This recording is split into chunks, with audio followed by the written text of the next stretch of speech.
That's Mike. News at 9. अमेरिकी राष्ट्रपति Donald Trump ने एक बार फिर दावा किया है कि ईरान के साथ सीज फायर पर बातचीत चल रही है। उन्होंने 15 पॉइंट सीज फायर प्रस्ताव भेजा है, लेकिन ईरान ने इसे साफ साफ खारिज कर दिया है। ईरानी सेना का कहना है कि कोई सीधी या अप्रत्यक्ष बातचीत नहीं हुई है और अमेरिका खुद से ही बात कर रहा है। the Iranians. Yeah, well, we're in negotiations, as it turned out, and now you've seen what I said yesterday was exactly correct. We're in negotiations right now. They're doing it along with Marco, JD. We have a number of people doing it, and the other side, I can tell you, they'd like to make a deal. And who wouldn't if you were there? Look, their Navy's gone, their Air Force is gone, their communications are gone. That's the biggest problem. It's very hard to communicate them between themselves. All of the anti-aircraft is gone. Most of their missiles are gone. We either shot them or they shot them and don't have them anymore. They're down to a trickle.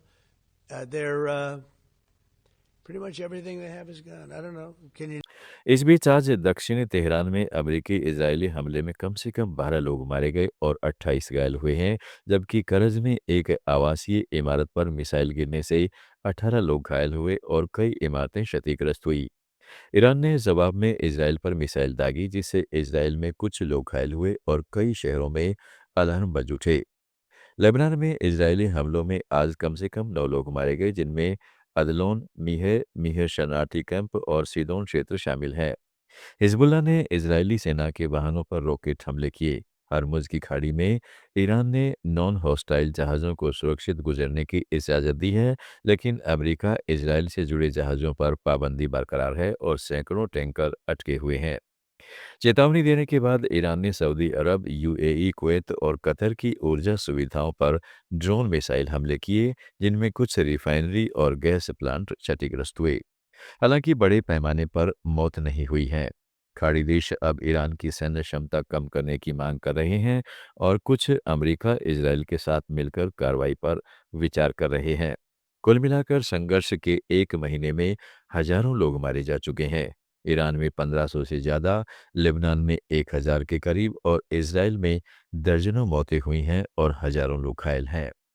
Iran पर अमेरिकी Israeli हमलों के बाद Hormuz जलडमरू मध्य में जहाज़ों की आवाजाही ठप होने से भारत पर ऊर्जा संकट गहराने लगा है, क्योंकि तेल और गैस की सप्लाई बुरी तरह प्रभावित हुई है। इस बीच रूस ने भी भारत को बड़ा झटका देते हुए एक महीने के लिए अमोनियम नाइट्रेट खाद के निर्यात पर रोक लगा दी है, ताकि घरेलू मांग को पूरा किया जा सके। बता दें कि 2025 में रूस भारत का सबसे बड़ा खाद्य सप्लायर रहा है और उसकी हिस्सेदारी करीब 33% तक पहुंच गई है। ऐसे में इस फैसले से भारत में खाद की किल्लत और कीमतों में बढ़ोतरी की आशंका है। उधर रूस ने सस्ते तेल पर मिलने वाली छूट भी खत्म कर दी है, जिससे भारत को अब महंगे दामों पर कच्चा तेल खरीदना पड़ रहा है। यानी एक तरफ ऊर्जा संकट और दूसरी तरफ खाद की कमी। भारत के लिए यह डबल झटका आने वाले समय में महंगाई और खेती दोनों पर असर डाल सकता है। हिंद प्रशांत क्षेत्र में चीन को संतुलित करने के लिए बना क्वाड अब अपनी ही प्रासंगिकता पर सवालों के घेरे में है। 2024 के बाद से इसकी कोई शिखर बैठक नहीं हुई है और भारत में प्रस्तावित अगली बैठक को लेकर भी अनिश्चितता बनी हुई है। इस बीच डोनाल्ड ट्रंप का रुख हैरान करने वाला है, जो क्वाड को प्राथमिकता देने के बजाय चीन के साथ रिश्ते सुधारने में जुटे हैं और जल्द ही शी जिनपिंग से मुलाकात भी कर सकते हैं। भारत के दौरे पर आए अमेरिकी अधिकारी एल्ब्रिज कोल्बी ने भी अपने बयान में क्वाड का जिक्र नहीं किया, हालांकि भारत को एक अहम साझेदार जरूर बताया। विश्लेषकों का मानना है कि बदलते वैश्विक समीकरणों और अमेरिका चीन रिश्तों में नरमी के चलते क्वाड की धार कमजोर पड़ रही है, जिससे भारत, जापान और ताइवान जैसे देशों की चिंताएं बढ़ सकती हैं।